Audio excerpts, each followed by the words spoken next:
ಮನೆಯಲ್ಲಿರೋ ಹೆಂಡತಿ ಮೇಲೆ ಗಂಡನಿಗೆ ಎಲ್ಲೋ ಒಂದತ್ರ ಡೌಟ್ ಇರುತ್ತೆ. ನಾನು ವರ್ಕ್ಗೆ ಅಂತ ಆಚೆಗಡೆ ಹೋದ್ಮೇಲೆ ಇವಳು ಬೇರೆಯವನ ಹತ್ರ ಮಾತಾಡ್ತಿದ್ದಾಳೇನೋ, ಅವನು ಇಲ್ಲಿಗೆ ಬಂದು ಹೋಗ್ತಿದ್ದಾನೇನೋ ಅಂತ. ಇದೇ ಒಂದು ಕಾನ್ಸೆಪ್ಟ್ ಮೇಲೆ ಮೂವಿ ನಡೆಯುತ್ತೆ. ನಾನು ಸಡನ್ ಆಗಿ ಕಾಣಿಸ್ತೀರಾ ಆಗೋಗ್ಬಿಟ್ರೆ ನನ್ನ ಹೆಂಡತಿ ಯಾವ ತರ ಫೀಲ್ ಆಗ್ತಾಳೆ, ನನ್ನನ್ನ ಬಿಟ್ಟು ಇರ್ತಾಳಾ ಇಲ್ವಾ, ಇಲ್ಲ ಬೇರೆಯವನ್ ಜೊತೆ ಕನೆಕ್ಟ್ ಆಗ್ತಾಳಾ ಅಂತ ಹೇಳ್ಬಿಟ್ಟು ಸ್ಟೋರ್ ರೂಮ್ ಅಲ್ಲಿ ಬಚ್ಚಿಕೊಂಡು ಕಿಟಕಿ ಮುಖಾಂತರ ಹೆಂಡತಿ ಏನೆಲ್ಲ ಕೆಲಸಗಳು ಮಾಡ್ತಿದ್ದಾಳೆ ಅಂತ ಅಬ್ಸರ್ವ್ ಮಾಡ್ತಿರ್ತಾನೆ. ಲಾಸ್ಟ್ ಗೆ ಏನಾಯ್ತು ಅಂತ ಈ ವಿಡಿಯೋದಲ್ಲಿ ನೋಡೋಣ. ಅಂದಂಗೆ ಮೂವಿ ಹೆಸರು ವೇಕ್ ಫೀಲ್ಡ್ ಅಂತ 2016 ಅಲ್ಲಿ ರಿಲೀಸ್ ಆಗಿರೋದು. ಇನ್ನ ಮೂವಿ ಕಡೆ ಹೋಗೋದಕ್ಕೂ ಮೊದಲು ನಾವು ಫೇಸ್ ವಿಡಿಯೋ ಸ್ಟಾರ್ಟ್ ಮಾಡೋಣ ಅಂತ ಹೇಳ್ಬಿಟ್ಟು ಒಂದು ಹೊಸ ಚಾನೆಲ್ ನ ಸ್ಟಾರ್ಟ್ ಮಾಡಿದೀವಿ. ಅದ್ರ ಹೆಸರು ವಿಜಯ್ ಸೀಕ್ರೆಟ್ಸ್ ಅಂತ. ಈ ಚಾನಲ್ಸ್ಗೆ ನಿಮ್ಮ ಸಪೋರ್ಟ್ ಯಾವ ತರ ಇದೆಯೋ ಅದೇ ತರ ಆ ಚಾನಲ್ಗೂ ಕೊಡ್ತೀರಂತ ಅನ್ಕೊಂತ ಇದ್ದೀನಿ. ಆ ಚಾನಲ್ ಲಿಂಕ್ ಡಿಸ್ಕ್ರಿಪ್ಷನ್ ಹಾಗೆ ಕಮೆಂಟ್ ಸೆಕ್ಷನ್ ಅಲ್ಲಿ ಪಿನ್ ಮಾಡಿರ್ತೀನಿ, ಹೋಗಿ ಆ ಚಾನಲ್ ನ ಸಬ್ಸ್ಕ್ರೈಬ್ ಮಾಡ್ಕೊಳ್ಳಿ. ಮೂವಿ ಓಪನಿಂಗ್ ಸೀನ್ ಅಲ್ಲೇ ನಮ್ಮ ಹೀರೋನ ನೋಡಿಸ್ತಾರೆ. ಇವನೊಬ್ಬ ಲಾಯರು. ಆಕ್ಚುಲಿ ಹೇಳ್ಬೇಕಂದ್ರೆ ಇವನ್ಗೆ ಈ ಕೆಲಸ ಮಾಡೋದಕ್ಕೆ ಇಷ್ಟ ಇರೋದಿಲ್ಲ, ಬಟ್ ಇವನ್ಗೆ ಸ್ಯಾಲ್ರಿ ಬೇಕಾಗಿರುತ್ತಲ್ವಾ, ಅದೇ ಒಂದು ರೀಸನ್ ಗೆ ತುಂಬಾ ಕಷ್ಟ ಪಟ್ಕೊಂಡು ಅವನ ವರ್ಕ್ ನ ಮಾಡ್ತಿರ್ತಾನೆ. ಹೀಗೆ ತನ್ನ ವರ್ಕ್ ಮುಗಿಸ್ಕೊಂಡು ಮನೆಗೆ ಬರ್ತಿರೋ ಒಂದು ಟೈಮ್ ಅಲ್ಲಿ ಸಡನ್ ಆಗಿ ಟ್ರಾನ್ಸ್ಫಾರ್ಮರ್ಸ್ ಎಲ್ಲ ಬ್ಲಾಸ್ಟ್ ಆಗೋಗ್ಬಿಟ್ಟು ಟ್ರೈನ್ ನಿಂತೋಗ್ಬಿಡುತ್ತೆ. ಯಾಕಂದ್ರೆ ಅದು ಎಲೆಕ್ಟ್ರಿಸಿಟಿಯಿಂದ ರನ್ ಆಗೋ ಒಂದು ಟ್ರೈನ್ ಆಗಿರುತ್ತೆ. ಸರಿಯಾಗಿ ಅದೇ ಟೈಮ್ಗೆ ಅಲ್ಲಿ ವರ್ಕರ್ಸ್ ಬಂದ್ಬಿಟ್ಟು ಇನ್ನ ಟ್ರೈನ್ ಮುಂದಕ್ಕೆ ಹೋಗೋದಿಲ್ಲ, ನೀವೇ ನಡ್ಕೊಂಡು ಹೋಗ್ಬೇಕು ಅಂತ ಹೇಳಿ ಲೈಟ್ಸ್ ನ ಹಾಕ್ತಿರ್ತಾರೆ. ಹೀರೋ ಕೊಂಡು ಸಿಟಿ ಒಳಗಡೆಗೆ ಬರ್ತಾನೆ. ಟ್ರಾನ್ಸ್ಫಾರ್ಮರ್ಸ್ ಬ್ಲಾಸ್ಟ್ ಆಗಿರೋದ್ರಿಂದ ಸಿಟಿಯಲ್ಲೂ ಕೂಡ ಕರೆಂಟ್ ಇರೋದಿಲ್ಲ. ತನ್ನ ಮನೆ ಹತ್ರ ಬಂದಿದ್ದೆ. ಆ ಮನೆ ಪಕ್ಕದಲ್ಲೇ ಇವ್ರದೇ ಆದಂತ ಒಂದು ಸ್ಟೋರ್ ರೂಮ್ ಇರುತ್ತೆ. ಆ ಸ್ಟೋರ್ ರೂಮ್ ಹತ್ರ ಒಂದು ರ್ಯಾಟ್ ಕಾಣಿಸುತ್ತೆ. ಅದನ್ನ ಓಡಿಸೋದಕ್ಕೆ ಹೋದಾಗ ಅದು ಸ್ಟ್ರೈಟ್ ಆಗಿ ಸ್ಟೋರ್ ರೂಮ್ ಒಳಗಡೆಗೆ ಹೋಗುತ್ತೆ. ಇದೇನಪ್ಪ ಒಳಗಡೆಗೆ ಹೋಯ್ತು ಅಂತ ಹೇಳ್ಬಿಟ್ಟು ಅದನ್ನ ಓಡಿಸೋದಕ್ಕಂತ ಒಳಗಡೆಗೆ ಹೋದಾಗ ಆ ಸ್ಟೋರ್ ರೂಮ್ ಮೇಲೆಗೆ ಹತ್ತಾನೆ. ಅಲ್ಲೊಂದು ದೊಡ್ಡ ವಿಂಡೋ ಇರುತ್ತೆ. ಲಿಟ್ರಲಿ ಹೇಳ್ಬೇಕಂದ್ರೆ ಆ ವಿಂಡೋ ಮುಖಾಂತರ ನೋಡಿದಾಗ ಇವನ ಮನೆಯಲ್ಲಿರೋ ಹೆಂಡತಿ, ಇಬ್ರು ಮಕ್ಕಳು ಏನ್ ಮಾಡ್ತಿದ್ದಾರೆ ಅಂತ ಕ್ಲಿಯರ್ ಕಟ್ ಆಗಿ ಇವನ್ಗೆ ಕಾಣಿಸ್ತಾ ಇರುತ್ತೆ. ಸರಿಯಾಗಿ ಅದೇ ಟೈಮ್ಗೆ ಕರೆಂಟ್ ಬರುತ್ತೆ. ಹೆಂಡತಿಗೆ ಸ್ವಲ್ಪ ಡೌಟ್ ಬರುತ್ತೆ. ಇಷ್ಟೊತ್ತಿಗೆ ನನ್ನ ಗಂಡ ಮನೆಗೆ ಬರ್ಬೇಕಾಗಿತ್ತಲ್ವಾ, ಯಾಕೆ ಬಂದಿಲ್ಲ ಅಂತ ಹೇಳ್ಬಿಟ್ಟು ಫೋನ್ ಎತ್ಕೊಂಡು ಗಂಡನ್ಗೆ ಕಾಲ್ ಮಾಡ್ತಾಳೆ. ಆದ್ರೆ ಇವನು ಫೋನ್ ನ ಲಿಫ್ಟ್ ಮಾಡೋದಿಲ್ಲ. ಇದರಿಂದ ಹೆಂಡತಿಗೆ ತುಂಬಾ ಕೋಪ ಬಂದ್ಬಿಡುತ್ತೆ. ಆಕ್ಚುಲಿ ಹೇಳ್ಬೇಕಂದ್ರೆ ಇವರಿಬ್ಬರ ಮಧ್ಯೆ ರಿಲೇಶನ್ಶಿಪ್ ಅನ್ನೋದು ಅಷ್ಟೊಂದು ಹೆಲ್ದಿಯಾಗಿ ಇರೋದಿಲ್ಲ. ಯಾವಾಗ್ಲೂ ನೋಡಿದ್ರು ಜಗಳಗಳು, ಡಿಸ್ಕಷನ್ಸ್ ನಡೀತಾನೆ ಇರ್ತವೆ. ಮೈನ್ಲಿ ನಮ್ಮ ಹೀರೋಗೆ ತನ್ನ ಲೈಫ್ ಮೇಲೆ ಇಂಟ್ರೆಸ್ಟ್ ಹೊರಟೋಗೋದಕ್ಕೆ ರೀಸನ್ ತನ್ನ ಹೆಂಡತಿ ಯಾವಾಗ್ಲೂ ಜಗಳ ಆಡ್ತಾ ಇರೋದು ಅಂತ ಗೊತ್ತಾಗುತ್ತೆ. ಹಂಗಂತ ಹೇಳ್ಬಿಟ್ಟು ಇವನೇನ್ ಚಾಚಾ ಅಲ್ಲ, ವರ್ಕ್ ಅಲ್ಲಿ ಪ್ರೆಷರ್ ಇರುತ್ತಲ್ವಾ, ಅದನ್ನೆಲ್ಲ ಎತ್ಕೊಂಡ್ ಬಂದು ಹೆಂಡತಿ ಮೇಲೆ ಹಾಕ್ತಾ ಇರ್ತಾನೆ. ಹೀಗೆ ಇವರಿಬ್ಬರ ರಿಲೇಶನ್ಶಿಪ್ ಅನ್ನೋದು ನಡೀತಾ ಇರುತ್ತೆ. ಹೀರೋ ಫೋನ್ ನ ಲಿಫ್ಟ್ ಮಾಡಿರೋದಿಲ್ವಲ್ಲ, ಅದಕ್ಕೆ ಹೆಂಡತಿ ಮತ್ತೊಂದ್ ಸತಿ ತನ್ನ ಗಂಡನಿಗೆ ಕಾಲ್ ಮಾಡ್ತಾಳೆ. ಆದ್ರೆ ಇವನು ಫೋನ್ ನ ಲಿಫ್ಟ್ ಮಾಡ್ತಿರೋದಿಲ್ಲ. ನಿಜ ಹೇಳ್ಬೇಕಂದ್ರೆ ಆ ಟೈಮ್ ಅಲ್ಲಿ ನಮ್ಮ ಹೀರೋಗೆ ತನ್ನ ಹೆಂಡತಿ ಮೇಲೆ ಪ್ರೀತಿ ಅನ್ನೋದು ಜಾಸ್ತಿ ಆಗೋಗ್ಬಿಡುತ್ತೆ. ಗಂಡನ್ ಮೇಲೆ ಅಷ್ಟೊಂದು ಪ್ರೀತಿ ಇಲ್ದಿದ್ರೆ ಗಂಡ ಮನೆಗೆ ಬರ್ದೇ ಇರೋ ಒಂದು ರೀಸನ್ಗೆ ಇಷ್ಟೊಂದು ಟೆನ್ಷನ್ ಪಟ್ಕೊಂಡು ಗಂಡನ್ ಮೇಲೆ ಪ್ರೀತಿ ಇರೋದ್ರಿಂದಲೇ ತಾನೆ ಇವಳು ಇಷ್ಟೊಂದು ಸತಿ ಕಾಲ್ ಮಾಡ್ತಿರೋದು ಅಂತ ಹೇಳ್ಬಿಟ್ಟು ನನ್ನ ಹೆಂಡತಿ ಯಾವಾಗ್ಲೂ ನನ್ನ ಜೊತೆ ಜಗಳ ಆಡ್ತಾನೆ ಇರ್ತಾಳೆ. ಆದ್ರೆ ಇವಾಗ ಇಷ್ಟೊಂದು ಟೆನ್ಷನ್ ಪಟ್ಕೊಂಡು ನನಗೋಸ್ಕರ ಕಾಲ್ ಮಾಡ್ತಿದ್ದಾಳೆ ಅಂತ ಹೇಳ್ಬಿಟ್ಟು ತನ್ನ ಹೆಂಡತಿ ಮೇಲೆ ಪ್ರೀತಿ ಜಾಸ್ತಿ ಆಗುತ್ತೆ. ಸ್ವಲ್ಪ ಹೊತ್ತಾದ್ಮೇಲೆ ಹೆಂಡತಿ ಇನ್ನ ಒಂದ್ಸತಿ ಕಾಲ್ ಮಾಡ್ತಾಳೆ. ಆದ್ರೆ ಇವನು ಫೋನ್ ನ ಲಿಫ್ಟ್ ಮಾಡೋದಿಲ್ಲ. ಇದರಿಂದ ಹೆಂಡತಿಗೆ ತುಂಬಾ ಕೋಪ ಬಂದು ಅವನಿಗೋಸ್ಕರ ಪ್ರಿಪೇರ್ ಮಾಡಿರೋ ಒಂದು ಫುಡ್ ನ ಕಸದ ಬುಟ್ಟಿಗೆ ಬಿಸಾಕಿ ಹೋಗಿ ಮಲ್ಕೊಂಡ್ಬಿಡ್ತಾಳೆ. ಆವಾಗ ನಮ್ಮ ಹೀರೋಗೆ ತನ್ನ ಹೆಂಡತಿ ಮೇಲೆ ಮಿಕ್ಸ್ಡ್ ಫೀಲಿಂಗ್ಸ್ ಬರ್ತವೆ. ನನ್ನ ಹೆಂಡತಿಗೆ ನಾನಂದ್ರೆ ತುಂಬಾ ಪ್ರೀತಿನೇ, ಬಟ್ ಆ ಕೋಪನು ಕೂಡ ನನ್ ಮೇಲೆನೆ ತೋರಿಸ್ತಿದ್ದಾಳೆ ಅಂತ ಹೇಳ್ಬಿಟ್ಟು ಅವನ ಮನ್ಸಲ್ಲಿ ಅನ್ಕೊಂತಾನೆ. ಇವಾಗ ಮನೆಗೆ ಹೋಗೋಣ ಅಂತ ಅನ್ಕೊಂಡ್ರೆ ಇವಾಗ ಲೇಟ್ ಆಗೋಗ್ಬಿಟ್ಟಿರೋದ್ರಿಂದ ನಾನೇನಾದ್ರೂ ಮನೆಗೆ ಹೋದ್ರೆ ಹೆಂಡತಿ ಇವಾಗ ಮತ್ತೆ ಗಲಾಟೆ ಮಾಡ್ತಾಳೆ. ಇಷ್ಟೊತ್ತು ಎಲ್ಲಿಗೋಗಿದ್ರಿ, ಫೋನ್ ನ ಯಾಕೆ ಲಿಫ್ಟ್ ಮಾಡಿಲ್ಲ ಅಂತ ಹೇಳ್ಬಿಟ್ಟು ನನ್ನ ಹತ್ರ ಮತ್ತೆ ಜಗಳ ಆಡ್ತಾಳೆ ಅಂತೇಳಿ ಅವ್ರೆಲ್ಲಾರು ಮಲ್ಕೊಂಡಿದ್ದಾದ್ಮೇಲೆ ಮಧ್ಯರಾತ್ರಿಯಲ್ಲಿ ಮನೆಗೆ ಹೋಗೋಣ ಅಂತ ಹೇಳ್ಬಿಟ್ಟು ಸೋಫಾನ ಹೇಳ್ಕೊಂಡು ಅದೇ ವಿಂಡೋ ಹತ್ರ ಕೂತ್ಕೊಂತಾನೆ. ಅವ್ನ್ ಕುತ್ಕೊಂಡಿದ್ದು ಸ್ವಲ್ಪ ಹೊತ್ತಿಗೆ ಅದೇ ಸೋಫಾದಲ್ಲಿ ಮಲ್ಕೊಂಡ್ಬಿಡ್ತಾನೆ. ನೆಕ್ಸ್ಟ್ ಡೇ ಮಾರ್ನಿಂಗ್ ಇವನ್ಗೆ ಎಚ್ಚರಿಕೆ ಆಗಿದ್ದೆ. ಅವನು ಶಾಕ್ ಅಲ್ಲಿ ಇರ್ತಾನೆ. ಅಯ್ಯೋ, ನಾನು ಮಧ್ಯರಾತ್ರಿಯಲ್ಲೇ ಹೋಗ್ಬೇಕು ಅಂತ ಅನ್ಕೊಂಡೆ, ಇಲ್ಲೇ ಮಲ್ಕೊಂಡ್ಬಿಟ್ನಾ ಅಂತ ಹೇಳ್ಬಿಟ್ಟು ಇವಾಗ ನಾನು ಮನೆಗೆ ಹೋದ್ರು ಕೂಡ ನನ್ನ ಹೆಂಡತಿ ನನ್ನ ಜೊತೆ ಜಗಳ ಆಡ್ತಾಳೆ. ರಾತ್ರಿ ಎಲ್ಲ ಎಲ್ಲಿಗೋಗಿದ್ದೆ, ಎಲ್ಲಿ ಮಲ್ಕೊಂಡಿದ್ದೆ ಅಂತ ಹೇಳ್ಬಿಟ್ಟು. ಈಗಲ್ಲ ಇವರೆಲ್ಲರೂ ವರ್ಕ್ಗೆ ಹೋದ್ಮೇಲೆ ನಾನು ಮನೆಗೆ ಹೋಗೋಣ ಅಂತ ಹೇಳ್ಬಿಟ್ಟು ಕೆಳಗಡೆಗೆ ಬಂದು ಡಸ್ಟ್ಬಿನ್ ಅಲ್ಲಿ ಬಿಸಾಕಿರೋ ಒಂದು ಫುಡ್ ಇರುತ್ತಲ್ವಾ, ಅದನ್ನ ಎತ್ಕೊಂಡು ಮತ್ತೆ ಸ್ಟೋರ್ ರೂಮ್ ಒಳಗಡೆಗೆ ಹೋಗಿ ಕುತ್ಕೊಂತಾನೆ. ವಿಂಡೋ ಮುಖಾಂತರ ನೋಡ್ತಿರುವಾಗ ತನ್ನ ಹೆಂಡತಿ ಕಣ್ಣಲ್ಲಿ ನೀರ್ ಹಾಕೊಂಡು ನನ್ನ ಗಂಡ ಎಲ್ಲಿಗೋದ ಅಂತ ಹೇಳ್ಬಿಟ್ಟು ಪ್ರತಿಯೊಬ್ಬರಿಗೂ ಕಾಲ್ ಮಾಡ್ತಿರ್ತಾಳೆ. ಇವನು ಒಂದತ್ರ ವರ್ಕ್ ಮಾಡ್ತಿರ್ತಾನಲ್ವಾ, ಅವ್ರಿಗೂ ಕೂಡ ಕಾಲ್ ಮಾಡಿ ಕೇಳೋದ್ರಿಂದ ಕಂಪನಿಯವ್ರು ಬಂದ್ಬಿಟ್ಟು ಇಲ್ಲ, ಅವರು ನಿನ್ನೆ ರಾತ್ರಿನೇ ಬಂದ್ಬಿಟ್ರು ಅಂತ ಹೇಳ್ತಾರೆ. ಇದರಿಂದ ಹೆಂಡತಿಗೆ ಟೆನ್ಷನ್ ಇನ್ನ ಜಾಸ್ತಿ ಆಗೋಗ್ಬಿಟ್ಟು ಪೊಲೀಸರಿಗೆ ಕಾಲ್ ಮಾಡ್ತಾಳೆ. ಅಲ್ಲಿಗೆ ಪೊಲೀಸರು ಬರ್ತಾರೆ. ಆ ಪೊಲೀಸರು ಬಂದಿರೋದನ್ನ ನೋಡಿ ನಮ್ಮ ಹೀರೋ ಅರ್ಥ ಮಾಡ್ಕೊಂತಾನೆ, ನನ್ನ ಹೆಂಡತಿಗೆ ನಾನಂದ್ರೆ ಎಷ್ಟು ಪ್ರೀತಿ, ನನ್ ಮೇಲೆ ಜಗಳ ಆಡಿದ್ರು ಕೂಡ ಇವಾಗ ನನ್ನನ್ನ ಬಿಟ್ಟು ಇರೋದಕ್ಕಾಗ್ದೆ ಎಲ್ಲಾರ್ಗೂ ಕಾಲ್ ಮಾಡ್ತಿದ್ದಾಳೆ ಅಂತ ಪೊಲೀಸರು ಅಲ್ಲಿಗೆ ಬಂದು ಏನಾಗೈತಿ ಅಂತ ಎಲ್ಲಾ ವಿಚಾರಣೆ ಮಾಡ್ತಾರೆ. ಅದಕ್ಕೆ ನಮ್ಮ ಹೀರೋಯಿನ್ ಕೂಡ ಹೀಗೆ ವರ್ಕ್ಗೆ ಹೋಗಿದ್ದ, ರಾತ್ರಿ ಆಗಿದ್ದ, ಯಾವಾಗ್ಲೂ ಕರೆಕ್ಟ್ ಆಗಿರೋ ಟೈಮ್ಗೆ ಬಂದ್ಬಿಡ್ತಿದ್ದ, ಬಟ್ ನಿನ್ನೆ ಮಾತ್ರ ಬಂದಿಲ್ಲ ಅಂತ ಅಂತ ಹೇಳೋದ್ರಿಂದ ಆ ಇನ್ಫಾರ್ಮೇಶನ್ ಎಲ್ಲ ತಗೊಂಡಿದ್ದಾದ್ಮೇಲೆ ನಾವು ಕೂಡ ಹುಡುಕ್ತಿವಿ ಅಂತ ಹೇಳಿ ಪೊಲೀಸ್ ಆಫೀಸರ್ಸ್ ಅಲ್ಲಿಂದ ಹೊರಟೋಗ್ಬಿಡ್ತಾರೆ. ಹೆಂಡತಿ ಕಣ್ಣಲ್ಲಿ ನೀರ್ ಹಾಕೊಂಡು ನನ್ನ ಗಂಡ ಬಂದಿಲ್ವೇ ಅಂತ ಹಳಿತಿರುವಾಗ ಅದನ್ನ ನೋಡಿ ನಮ್ಮ ಹೀರೋ ಶಾಕ್ ಆಗೋಗ್ಬಿಡ್ತಾನೆ. ನನ್ನ ಹೆಂಡತಿಗೆ ನಾನು ಅಂದ್ರೆ ಇಷ್ಟು ಪ್ರೀತಿನಾ ಅಂತ. ಸರಿಯಾಗಿ ಅದೇ ಟೈಮ್ಗೆ ಒಂದು ಕಾರ್ ಬಂದು ನಿಲ್ಲುತ್ತೆ. ಅದರಲ್ಲಿ ಬಂದಿರೋದು ಹೀರೋಯಿನ್ ಅವರ ಅಮ್ಮ ಬಂದಿರ್ತಾಳೆ. ಆಕ್ಚುಲಿ ಹೇಳ್ಬೇಕಂದ್ರೆ ನಮ್ಮ ಹೀರೋಗೆ ಹೀರೋಯಿನ್ ಅವ್ರ ಅಮ್ಮ ಅಂದ್ರೆ ಇಷ್ಟ ಇರೋದಿಲ್ಲ. ಹೀರೋಯಿನ್ ಅವರಮ್ಮ ಹೀರೋಯಿನ್ ಹತ್ರಕ್ಕೆ ಬಂದು ನೀನ್ ಯಾಕೆ ಹಳಿತಾ ಇದೀಯಾ, ಅವನು ಯಾರನ್ನೋ ಒಬ್ಬರನ್ನ ಕರ್ಕೊಂಡು ಹೊರಟೋಗ್ಬಿಡ್ತಾನೆ. ಅದಕ್ಕೆ ನೀನ್ ಯಾಕೆ ಹಳಿತಿದ್ಯಾ ಅಂತ ಹೇಳಿದಾಗ ಇಲ್ಲ ನನ್ನ ಗಂಡ ಅಂತವನಲ್ಲ ಅಂತ ಹೇಳ್ಬಿಟ್ಟು ಅವ್ರ ಅಮ್ಮಗೆ ಅಪೋಸಿಟ್ ಆಗಿ ಮಾತಾಡ್ತಿರ್ತಾಳೆ. ಹೆಂಡತಿ ಮಾತಾಡಿರೋ ಮಾತುಗಳು ಕೇಳಿಸ್ಕೊಂಡು ನಮ್ಮ ಹೀರೋಗೆ ತನ್ನ ಹೆಂಡತಿ ಮೇಲೆ ಪ್ರೀತಿನ ಜಾಸ್ತಿ ಆಗೋಗ್ಬಿಡುತ್ತೆ. ಸ್ವಲ್ಪ ತಾದ್ಮೇಲೆ ಹೀರೋಯಿನ್ ಅವ್ರ ಅಮ್ಮನೂ ಅಲ್ಲಿಂದ ಹೊರಟೋಗ್ಬಿಡ್ತಾಳೆ. ಅಷ್ಟೊತ್ತಿಗೆ ಹೆಂಡತಿಗೂ ಕೂಡ ಟೈಮ್ ಆಗಿರೋದ್ರಿಂದ ವರ್ಕ್ ಮಾಡೋದಕ್ಕಂತ ಕಂಪನಿಗೆ ಹೊರಟೋಗ್ಬಿಡ್ತಾಳೆ. ಆವಾಗ ನಮ್ಮ ಹೀರೋ ತನ್ನ ಮನೆಗೆ ಬಂದು ಶೇವಿಂಗ್ ಮಾಡಿ ಸ್ನಾನ ಮಾಡ್ಕೊಂಡು ಹೊಟ್ಟೆ ತುಂಬಾ ಊಟ ತಿಂದು ಅವನ ಹೆಂಡತಿಗೆ ಒಂದು ಲೆಟರ್ ಬರಿಬೇಕು ಅಂತ ಅನ್ಕೊಂತಾನೆ.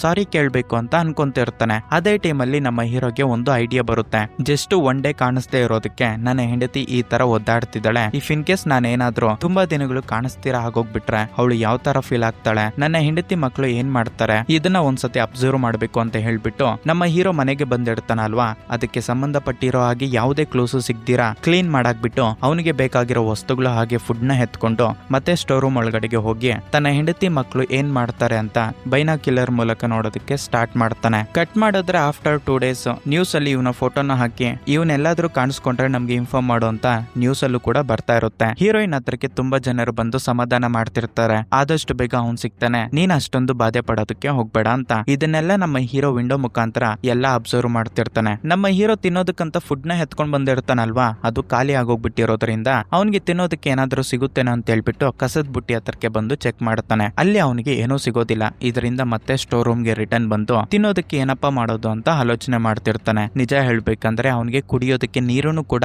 ಆ ಪ್ಲೇಸ್ ಅಲ್ಲಿ ಕರೆಕ್ಟ್ ಆಗಿ ಸಿಗ್ತಿರೋದಿಲ್ಲ. ರಾತ್ರಿ ಆಗುತ್ತೆ. ಅವನ ಮನೆ ಒಳಗಡೆಗೆ ಹೋಗಿ ಏನಾದ್ರೂ ಎತ್ಕೊಳ್ಳೋಣ ಅಂತ ಹೇಳ್ಬಿಟ್ಟು ಸ್ಟೋರ್ ರೂಮ್ ಇಂದ ಆಚೆಗಡೆ ಬರ್ತಾನೆ. ಸರಿಯಾಗಿ ಅದೇ ಟೈಮ್ಗೆ ಹೆಂಡತಿ ಆಚೆಗಡೆ ಬಂದು ಬಾಧೆ ಪಟ್ಕೊಂಡು ನನ್ನ ಗಂಡ ಏನಾದ್ರೂ ಬರ್ಬೋದೇನ ಅಂತ ಹೇಳ್ಬಿಟ್ಟು ಡೋರ್ ಕಡೆನೆ ನೋಡ್ತಿರ್ತಾಳೆ. ಅದನ್ನ ನೋಡಿ ನಮ್ಮ ಹೀರೋ ಡಿಸೈಡ್ ಆಗ್ತಾನೆ, ಈ ರೀತಿ ನಾನೇನಾದ್ರೂ ಪದೇ ಪದೇ ಕೆಳಗಡೆಗೆ ಬರ್ತಾ ಇದ್ರೆ ಖಂಡಿತ ನನ್ನ ಹೆಂಡತಿ ಮಕ್ಕಳಿಗೆ ಸಿಕ್ಕಾಕೊಂಡ್ಬಿಡ್ತೀನಿ. ನನ್ನ ಹೆಂಡತಿ ಮಕ್ಕಳಿಗೆ ಸಂಬಂಧನೇ ಇಲ್ದಿರೋ ಹಾಗೆ ನಾನು ಫುಡ್ ನ ರೆಡಿ ಮಾಡ್ಕೋಬೇಕು, ತಿನ್ಬೇಕು ಅಂತ ಹೇಳ್ಬಿಟ್ಟು ಅವನು ಡಿಸೈಡ್ ಆಗೋಗ್ಬಿಡ್ತಾನೆ. ಹೀಗೆ ಸ್ವಲ್ಪ ದಿನಗಳು ಕಳೀತವೆ. ಹೆಂಡತಿ ಗಂಡ ಬರ್ತಾನೆ ಅಂತ ಹೇಳ್ಬಿಟ್ಟು ತುಂಬಾ ಬಾಧೆ ಪಟ್ಕೊಂಡು ಆಚೆಗಡೆ ನಿಂತ್ಕೊಂಡು ತುಂಬಾ ಟೈಮ್ ನ ಸ್ಪೆಂಡ್ ಮಾಡ್ತಿರ್ತಾಳೆ. ಇನ್ನೊಂದು ಕಡೆ ಮಕ್ಕಳಾದ್ರೆ ಡ್ಯಾನ್ಸ್ ಆಡ್ಕೊಂಡು ಆರಾಮಾಗಿ ಲೈಫ್ ನ ಲೀಡ್ ಮಾಡ್ತಿರ್ತಾರೆ. ಯಾಕಪ್ಪ ಅಂದ್ರೆ ನಮ್ಮ ಹೀರೋ ಏನಾದ್ರು ಇದ್ದಿದ್ರೆ ಅವ್ರಿಗೆ ರೂಲ್ಸ್ ಅಂಡ್ ರೆಗ್ಯುಲೇಷನ್ಸ್ ಜಾಸ್ತಿ ಇರ್ತಿದ್ವು. ಅದಕ್ಕೆ ಹೀರೋಗೆ ತಿನ್ನೋದಕ್ಕೆ ಏನಾದ್ರು ಬೇಕಲ್ವಾ, ಅದಕ್ಕೆ ಅವನು ಆಚೆಗಡೆ ಬಂದು ಕಸದ ಬುಟ್ಟಿಯಲ್ಲಿ ಅವನಿಗೆ ಏನಾದ್ರು ಸಿಕ್ಕಿದ್ರೆ ಅದನ್ನೇ ತಿನ್ಕೊಂಡೆ ಲೈಫ್ ನ ಲೀಡ್ ಮಾಡ್ತಿರ್ತಾನೆ. ಇಲ್ಲಿ ಪಾಯಿಂಟ್ ಏನಪ್ಪಾ ಅಂದ್ರೆ ತುಂಬಾ ದಿನಗಳಾಗೋಗ್ಬಿಟ್ಟಿರೋದ್ರಿಂದ ಹೀರೋಗೆ ಗಡ್ಡ ಮೀಸೆ ಎಲ್ಲ ಬೆಳ್ದೋಗ್ಬಿಟ್ಟಿರುತ್ತೆ. ಅದರಲ್ಲಿ ಇವನು ತಿನ್ನೋದಕ್ಕಂತ ಕಸದ ಬುಟ್ಟಿಯಲ್ಲಿ ಫುಡ್ ನ ಎತ್ಕೊಂತ ಇರ್ತಾನಲ್ವಾ,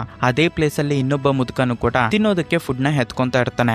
ಅವನು ನಮ್ಮ ಹೀರೋನ ನೋಡ್ಬಿಟ್ಟು ನನಗೆ ಕರೆಕ್ಟ್ ಆಗಿ ತಿನ್ನೋದಕ್ಕೆ ಫುಡ್ ಸಿಗ್ತಾ ಇಲ್ಲ, ಇದ್ರಲ್ಲೂ ನೀನು ಬಂದಿದ್ದೀಯ ಅಂತ ಹೇಳ್ಬಿಟ್ಟು ಹೀರೋನ ಬೈತಾನೆ. ಹೀರೋ ಆ ಮುದುಕನ ಮಾತುಗಳು ತಲೆಗೆ ಹಾಕೊಂತೀರಾ ಅವನಿಗೆ ಬೇಕಾಗಿರೋ ಫುಡ್ ನ ಕಸದ ಬುಟ್ಟಿಯಲ್ಲಿ ಎತ್ಕೊಂಡು ಮತ್ತೆ ಅವನು ಸ್ಟೋರ್ ರೂಮ್ ಗೆ ಬಂದ್ಬಿಡ್ತಾನೆ. ಹೀರೋ ಮನೆ ಪಕ್ಕದಲ್ಲೇ ಒಬ್ಬ ಡಾಕ್ಟರ್ ಇರ್ತಾನೆ. ಆಕ್ಚುಲಿ ಹೇಳ್ಬೇಕಂದ್ರೆ ಅವನು ರಿಟೈರ್ಡ್ ಆಗೋಗ್ಬಿಟ್ಟಿರ್ತಾನೆ. ಮೆಂಟಲ್ ಆಗಿ ಅನ್ಸ್ಟೇಬಲ್ ಆಗಿರ್ತಾರಲ್ವಾ, ಆ ಮಕ್ಕಳನ್ನ ಕರ್ಕೊಂಡ್ ಬಂದು ಅವನ ಮನೆಯಲ್ಲಿ ಇಟ್ಕೊಂಡು ಅವರಿಗೆ ಚಿಕಿತ್ಸೆ ಕೊಡ್ತಿರ್ತಾನೆ. ಯಾವ್ದಾದ್ರು ಒಂದು ಟೈಮ್ ಅಲ್ಲಿ ಆ ಡಾಕ್ಟರ್ ಆ ಮನೆಯಿಂದ ಆಚೆಗಡೆ ಹೋಗಿದ್ದಾನೆ ಅಂದ್ರೆ ನಮ್ಮ ಹೀರೋ ಅವನ ಮನೆ ಒಳಗಡೆಗೆ ಹೋಗಿ ನೀಟಾಗಿ ಸ್ನಾನ ಮಾಡ್ಕೊಂಡ್ ಬಂದು ಮತ್ತೆ ಅವನು ಸ್ಟೋರ್ ರೂಮ್ ಅಲ್ಲಿ ಕುತ್ಕೊಂಡು ತನ್ನ ಹೆಂಡತಿ ಮಕ್ಕಳ ಕಡೆಗೆ ನೋಡ್ತಾ ಇರ್ತಾನೆ. ಇದೀಗಿದ್ರೆ ಒಂದು ದಿನ ನಮ್ಮ ಹೀರೋ ಒಂದು ಕಂಪನಿಯಲ್ಲಿ ವರ್ಕ್ ಮಾಡ್ತಿರ್ತಾನಲ್ವಾ, ಅಲ್ಲಿ ಒಬ್ಬ ಕೊಲಿಗೆ ಇರ್ತಾನೆ. ಅವನು ತನ್ನ ಹೆಂಡತಿ ಮನೆಗೆ ಬಂದು ನೀನೇನು ಟೆನ್ಷನ್ ಪಡೋದಕ್ಕೆ ಹೋಗ್ಬೇಡ, ನಾನ್ ನಿನ್ ಜೊತೆ ಇರ್ತೀನಿ ಅಂತ ಸಮಾಧಾನ ಮಾಡ್ತಿರುವಾಗ ಅವನು ಹೀರೋಯಿನ್ ಕೈನ ಮುಟ್ಕೊಂತಾನೆ. ಅದನ್ನ ನೋಡಿ ಹೀರೋಗೆ ತುಂಬಾ ಕೋಪ ಬಂದ್ಬಿಡುತ್ತೆ. ಆದ್ರೆ ಹೀರೋ ಇನ್ನು ಸಡನ್ ಆಗಿ ಕೈ ಹಿಂದಕ್ಕೆ ತೆಗಿಯೋದ್ರಿಂದ ಹೀರೋ ತುಂಬಾ ಖುಷಿ ಪಡ್ತಾನೆ. ನಾನು ಕಾಣಿಸ್ತಾ ಇದ್ರೂ ಕೂಡ ನನ್ನ ಹೆಂಡತಿಗೆ ನಾನು ಅಂದ್ರೆ ತುಂಬಾ ಪ್ರೀತಿ ಅಂತ.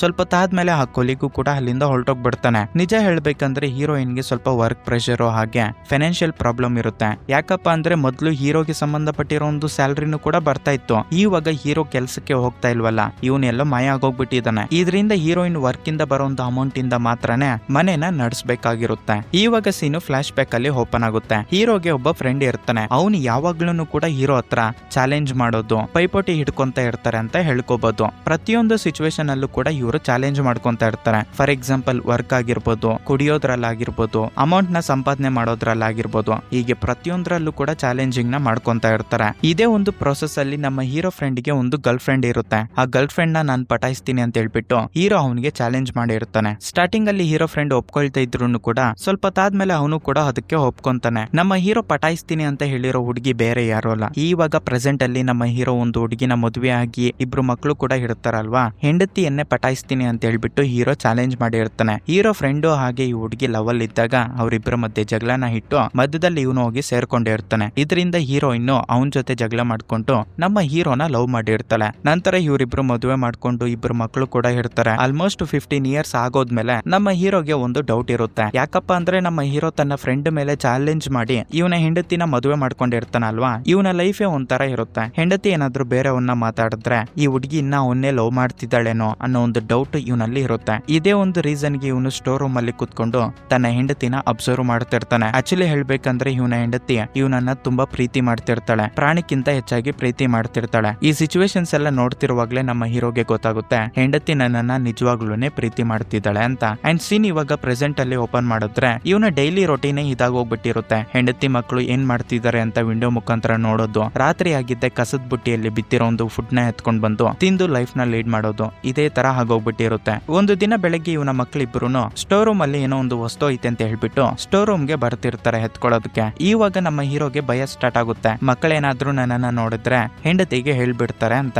ಅದಕ್ಕೆ ಆ ಮಕ್ಕಳಿಬ್ರು ಸ್ಟೋರ್ ರೂಮ್ ಹತ್ರಕ್ಕೆ ಬಂದಿದ್ದೆ. ಈ ಸ್ಟೋರ್ ರೂಮ್ ಅಲ್ಲಿ ಇಲಿಗಳಿದಾವೆ, ಏನೋ ಬೇರೆ ಪ್ರಾಣಿಗಳಿರೋ ರೀತಿಯಲ್ಲಿ ದೊಡ್ಡದಾಗಿ ಶಬ್ದ ಮಾಡೋದ್ರಿಂದ ಆ ಮಕ್ಕಳಿಬ್ರು ಭಯ ಬಿದ್ದು ಅಲ್ಲಿಂದ ಹೊರಟೋಗ್ಬಿಡ್ತಾರೆ. ಕಟ್ ಮಾಡಿದ್ರೆ ನೆಕ್ಸ್ಟ್ ಡೇ ಮಾರ್ನಿಂಗ್ ಇವನಿಗೆ ಅರ್ಥ ಆಗುತ್ತೆ. ಆಕ್ಚುಲಿ ಹೇಳ್ಬೇಕಂದ್ರೆ ಇವನ ಹೆಂಡತಿ ಮಕ್ಕಳನ್ನ ಕರ್ಕೊಂಡು ಸಮ್ಮರ್ ಕ್ಯಾಂಪ್ ಗೆ ಹೋಗ್ಬೇಕು ಅಂತ ಡಿಸೈಡ್ ಆಗಿರ್ತಾಳೆ. ಅದಕ್ಕೆ ಸಂಬಂಧಪಟ್ಟಿರೋ ವಸ್ತುಗಳನ್ನ ಎತ್ಕೊಳ್ಳೋದಕ್ಕೆ ತನ್ನ ಮಕ್ಕಳಿಬ್ರು ಸ್ಟೋರ್ ರೂಮ್ ಹತ್ರ ಬಂದಿರ್ತಾರೆ ಅಂತ ಇವನ್ಗೆ ಗೊತ್ತಾಗುತ್ತೆ. ಇವನ್ಗೆ ಲೈಟ್ ಆಗಿ ಭಯ ಸ್ಟಾರ್ಟ್ ಆಗುತ್ತೆ. ನಾನೇನಾದ್ರೂ ಇದೇ ಪ್ಲೇಸ್ ಅಲ್ಲಿ ಇದೀನಿ ಅಂತ ಅನ್ಕೋ, ನನ್ನ ಹೆಂಡತಿ ಬಂದು ನೋಡ್ಬಿಡ್ತಾಳೆ ಅಂತ ಹೇಳ್ಬಿಟ್ಟು ಅವತ್ತು ರಾತ್ರಿಗೆ ಮಾತ್ರ ಸ್ಟೋರ್ ರೂಮ್ ಅಲ್ಲಿ ಇರಬಾರ್ದು ಅಂತ ಡಿಸೈಡ್ ಆಗಿ ಅವನು ಆಚೆಗಡೆ ಹೋಗಿ ಫಾರೆಸ್ಟ್ ಅಲ್ಲಿ ಮಲ್ಕೊಂತಾನೆ. ಆ ಟೈಮ್ ಅಲ್ಲಿ ಸೊಳ್ಳೆಗಳು ಕಚ್ತಾ ಇರ್ತವೆ, ಕರೆಕ್ಟ್ ಆಗಿರೋ ಬಟ್ಟೆಗಳಿರೋದಿಲ್ಲ ಇವನ್ಗೆ. ಆದ್ರೂ ಕೂಡ ತುಂಬಾ ಕಷ್ಟಪಟ್ಟು ಹೇಗೋ ಹಾಗೆ ಅವತ್ತು ರಾತ್ರಿ ಎಲ್ಲ ಅಲ್ಲೇ ಇದ್ದು ನೆಕ್ಸ್ಟ್ ಡೇ ಮಾರ್ನಿಂಗ್ ಬರ್ತಾನೆ. ಅಷ್ಟೊತ್ತಿಗೆ ಅವನ ಹೆಂಡತಿ ಅವ್ರಿಗೆ ಬೇಕಾಗಿರೋ ವಸ್ತುಗಳೆಲ್ಲ ಸ್ಟೋರ್ ರೂಮ್ ಅಲ್ಲಿ ಎತ್ಕೊಂಡು ಸಮ್ಮರ್ ಕ್ಯಾಂಪ್ ಗೆ ತನ್ನ ಮಕ್ಕಳನ್ನ ಕರ್ಕೊಂಡು ಅಲ್ಲಿಂದ ಹೊರಟೋಗ್ಬಿಡ್ತಾಳೆ. ಇನ್ನೇನೈತೆ ನಮ್ಮ ಹೀರೋ ಒಬ್ಬಂಟಿ ಆಗಿರೋದ್ರಿಂದ ಅವನು ನಾರ್ಮಲ್ ಆಗಿ ಬಟ್ಟೆಗಳು ಹಾಕೊಂಡು ಆಚೆಗಡೆ ತಿರ್ಗಾಡೋದಕ್ಕಂತ ಬರ್ತಾನೆ. ನಿಜ ಹೇಳ್ಬೇಕಂದ್ರೆ ಇವನು ತುಂಬಾನೇ ಬದಲಾಗೋಗ್ಬಿಟ್ಟಿರ್ತಾನೆ. ಯಾರನ್ನು ಕೂಡ ಇವನನ್ನ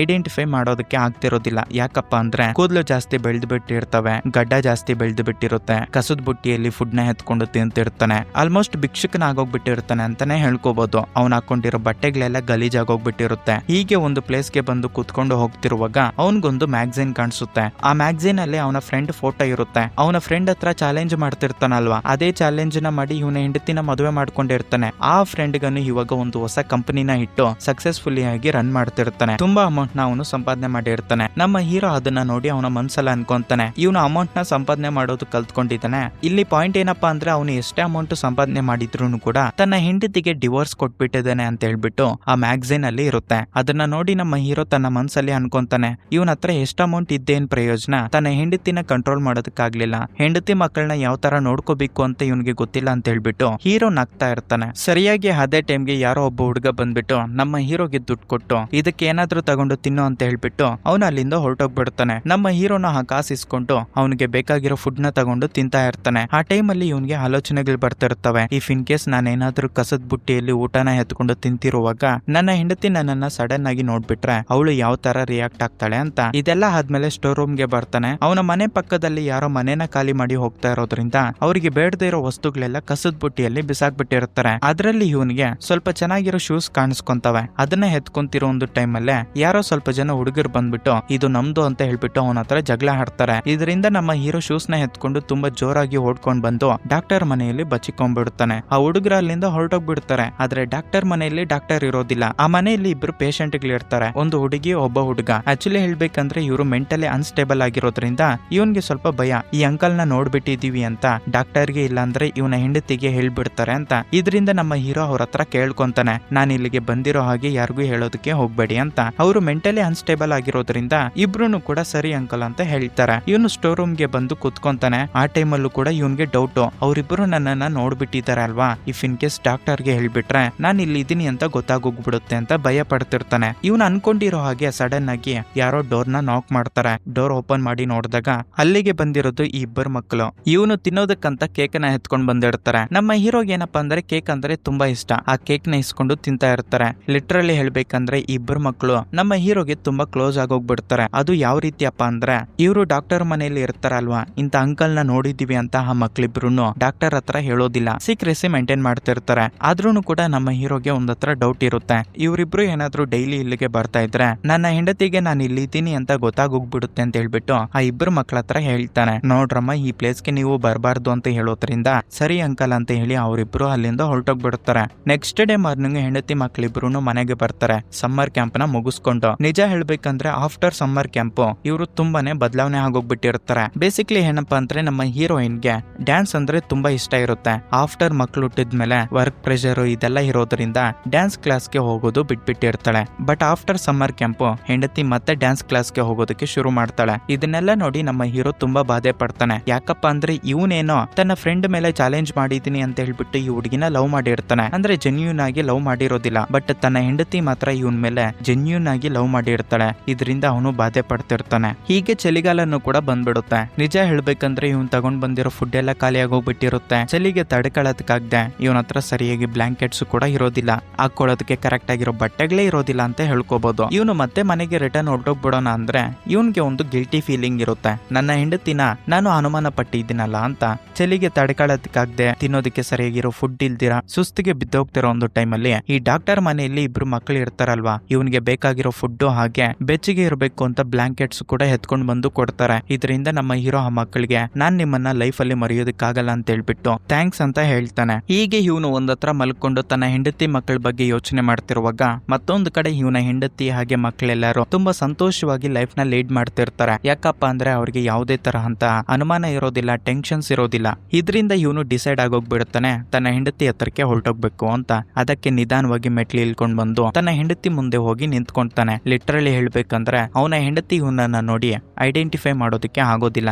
ಯಾಕಪ್ಪ ಅಂದ್ರೆ ಇವನ ಕೂದಲು ಜಾಸ್ತಿ ಬೆಳ್ದೋಗ್ಬಿಟ್ಟಿರುತ್ತೆ, ಗಡ್ಡ ಜಾಸ್ತಿ ಬೆಳ್ದೋಗ್ಬಿಟ್ಟಿರುತ್ತೆ, ಹಳೆ ಬಟ್ಟೆಗಳು ಹಾಕೊಂಡಿರ್ತಾನೆ, ಭಿಕ್ಷುಕನ ಟೈಪ್ ಅಲ್ಲಿ ಆಗೋಗ್ಬಿಟ್ಟಿರೋದ್ರಿಂದ ಇವನ್ಗೆ ತುಂಬಾ ಬಾಧೆ ಆಗೋಗ್ಬಿಟ್ಟು ಮತ್ತೆ ಸ್ಟೋರ್ ರೂಮ್ ಒಳಗಡೆಗೆ ಹೋಗಿ ಕೂತ್ಕೊಂಡು ಅಳಿತಿರ್ತಾನೆ. ಸಡನ್ ಆಗಿ ಆಚೆ ಕಡೆ ಶಬ್ದ ಆಗುತ್ತೆ. ಏನಪ್ಪಾ ಅಂತ ಆಚೆ ಕಡೆ ಬಂದು ನೋಡಿದ್ರೆ ಪಕ್ಕದಲ್ಲಿ ಡಾಕ್ಟರ್ ಇಬ್ಬರ ಪೇಷಂಟ್ ಗಳನ್ನ ನೋಡ್ಕೊಂತ ಇರ್ತಾನಲ್ವಾ, ಅದೇ ಇವನ್ಗೆ ಫುಡ್ ನ ತಂದು ಕೊಟ್ಟಿರ್ತಾರೆ ಇಬ್ಬರು ಮಕ್ಕಳು. ಆ ಮಕ್ಕಳನ್ನ ಕರ್ಕೊಂಡು ಹಾಸ್ಪಿಟಲ್ಗೆ ಹೋಗ್ತಿರ್ತಾನೆ. ಆವಾಗ ಇವನ್ಗೆ ಅರ್ಥ ಆಗೋಗ್ಬಿಡುತ್ತೆ, ನಾನು ಒಬ್ಬಂಟಿಯಾಗಿ ಹೋಗ್ಬಿಟ್ಟಿದೀನಿ, ಇನ್ನ ಯಾರನ್ನು ಕೂಡ ನನ್ನನ್ನ ಮಾತಾಡೋದಕ್ಕೆ ಬರೋದಿಲ್ಲ ಅಂತ. ಮತ್ತೆ ಇವನ ಹೆಂಡತಿ ಕಡೆ ನೋಡಿದಾಗ ಇವನ ಹೆಂಡತಿ ಯಾರಿಗೋ ಕಾಲ್ ಮಾಡ್ಬಿಟ್ಟು ತುಂಬಾ ಖುಷಿಯಾಗಿ ಮಾತಾಡ್ತಿರ್ತಾಳೆ. ಆವಾಗ ಇವನ್ಗೆ ಅರ್ಥ ಆಗೋಗ್ಬಿಡುತ್ತೆ, ಹೆಂಡತಿ ಇವಾಗ ಬೇರೆಯವ್ರನ್ನ ಮದುವೆ ಮಾಡ್ಕೋಬೇಕು ಅಂತ ಡಿಸೈಡ್ ಆಗವಳೇನೋ, ನಾನ್ ಸತ್ತೋಗ್ಬಿಟ್ಟಿದೀನಿ ಅಂತ ಅನ್ಕೊಂಡಿದ್ದಾಳೇನೋ ಅಂತ. ಯಾಕಪ್ಪ ಅಂದ್ರೆ ಅವತ್ತು ನೈಟ್ ಡಿನ್ನರ್ಗೆ ತುಂಬಾ ಸ್ಪೆಷಲ್ ಆಗಿ ರೆಡಿ ಆಗ್ಬಿಟ್ಟು ಫ್ಲವರ್ಸ್ ನ ಇಟ್ಟು ಡಿನ್ನರ್ ನ ಪ್ರಿಪೇರ್ ಮಾಡಿರ್ತಾಳೆ. ಯಾರಪ್ಪ ಬರೋದು ಅಂತ ವೆಯ್ಟ್ ಮಾಡ್ತಿರುವಾಗ ಇವನ ಬೆಸ್ಟ್ ಫ್ರೆಂಡ್ ಗೆ ಚಾಲೆಂಜ್ ಮಾಡಿರ್ತಾನಲ್ವಾ, ಅಂದ್ರೆ ನಮ್ಮ ಹೀರೋಯಿನ್ ಮೊದ್ಲೊಬ್ಬನ ಪ್ರೀತಿ ಮಾಡಿರ್ತಾಳೆ. ನಮ್ಮ ಹೀರೋನೇ ಹೋಗಿ ಕೆಡ್ಸಿ ಇವನನ್ನ ಲವ್ ಮಾಡೋ ತರ ಮಾಡಿರ್ತಾನಲ್ವಾ,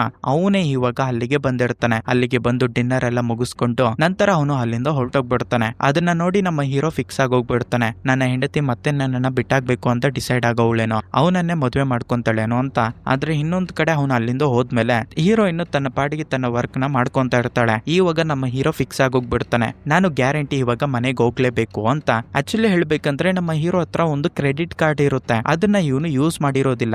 ಯಾಕಪ್ಪ ಅಂದ್ರೆ ಯೂಸ್ ಮಾಡಿದ್ರೆ ನನ್ನ ಗಂಡ ಇನ್ನ ಬದುಕೆ ಇದ್ದಾನೆ ಅಂತ ಹೇಳ್ಬಿಟ್ಟು ಹೆಂಡತಿಗೆ ಗೊತ್ತಾಗೋಗ್ಬಿಡುತ್ತೆ ಅಂತ. ನೆಕ್ಸ್ಟ್ ಡೇ ಮಾರ್ನಿಂಗ್ ಇವನು ಸಲೂನ್ಗೆ ಹೋಗಿ ಇವನು ಯಾವಾಗ್ಲೂ ಹಾಕೊಳ್ಳೋ ಕಾಸ್ಟ್ಲಿ ಡ್ರೆಸ್ ನ ಹಾಕೊಂಡು ಕ್ಲೀನ್ ಆಗಿ ಶೇವ್ ಮಾಡ್ಕೊಂತಾನೆ. ಹಾಗೆ ಒಂದು ಕೋರ್ಟ್ ನ ಎತ್ಕೊಂಡು ಅದ್ರಲ್ಲಿ ಸ್ವಲ್ಪ ಅಮೌಂಟ್ ಇಟ್ಟು ರಾತ್ರಿ ಟೈಮಲ್ಲಿ ಇವನು ಊಟಕ್ಕೋಸ್ಕರ ಕಸದ ಬುಟ್ಟಿಯಲ್ಲಿ ಹುಡ್ಕೋದಕ್ಕೆ ಬಂದಾಗ ಒಬ್ಬ ಮುದುಕ ಇವನ್ಗೆ ಪೈಪೋಟಿಯಾಗಿ ಬಂದಿರ್ತಾನಲ್ವಾ, ಅವನ್ಗೋಸ್ಕರ ಆ ಸೂಟ್ ಅಲ್ಲಿ ಸ್ವಲ್ಪ ಅಮೌಂಟ್ ನ ಇಟ್ಟು ಅಲ್ಲಿಂದ ಇವನ ಮನೆ ಹತ್ರ ಬರ್ತಾನೆ. ಇವನ ಮನೆಯಲ್ಲಿ ಯಾರು ಇರೋದಿಲ್ಲ. ಇದರಿಂದ ತನ್ನ ಹೆಂಡತಿ ಮಕ್ಕಳನ್ನ ನೋಡ್ಲೇಬೇಕು ಅಂತ ಹೇಳ್ಬಿಟ್ಟು ತುಂಬಾ ರಿಚ್ ಆಗಿ ಕಾರ್ ಹಾಕೊಂಡು ಆ ಸಿಟಿ ಎಲ್ಲ ಓಡಾಡ್ತಾನೆ. ಆದ್ರೂ ಕೂಡ ಇವನ ಕಣ್ಣಿಗೆ ತನ್ನ ಹೆಂಡತಿ ಮಕ್ಕಳು ಕಾಣಿಸ್ಕೊಳ್ಳೋದಿಲ್ಲ. ನಂತರ ರಾತ್ರಿ ಆಗಿದ್ದೆ ಮನೆ ಹತ್ರ ಬಂದು ನೋಡ್ತಾನೆ, ಹೆಂಡತಿ ಮಕ್ಕಳು ಎಲ್ಲರೂ ಸೇರ್ಕೊಂಡು ಕ್ರಿಸ್ಮಸ್ಗೋಸ್ಕರ ಎಲ್ಲ ಡೆಕೋರೇಷನ್ ಮಾಡ್ತಿರ್ತಾರೆ. ಹೀರೋಗೆ ಒಂದೇ ಡೌಟ್ ಇರುತ್ತೆ, ಇಷ್ಟು ದಿನಗಳಾದ್ಮೇಲೆ ನಾನು ನನ್ನ ಹೆಂಡತಿ ಮುಂದೆ ಹೋಗಿ ನಿಂತ್ಕೊಂಡಾಗ ಅವಳು ನನ್ನನ್ನ ಬಂದು ಹಗ್ ಮಾಡ್ಕೊಂಡು ಕಣ್ಣಲ್ಲಿ ನೀರ್ ಹಾಕೊಂತಾಳ, ಇಲ್ಲ ಶಾಕ್ ಆಗಿ ನಿಂತ್ಕೊಂಡ್ಬಿಡ್ತಾಳ ಅಂತ.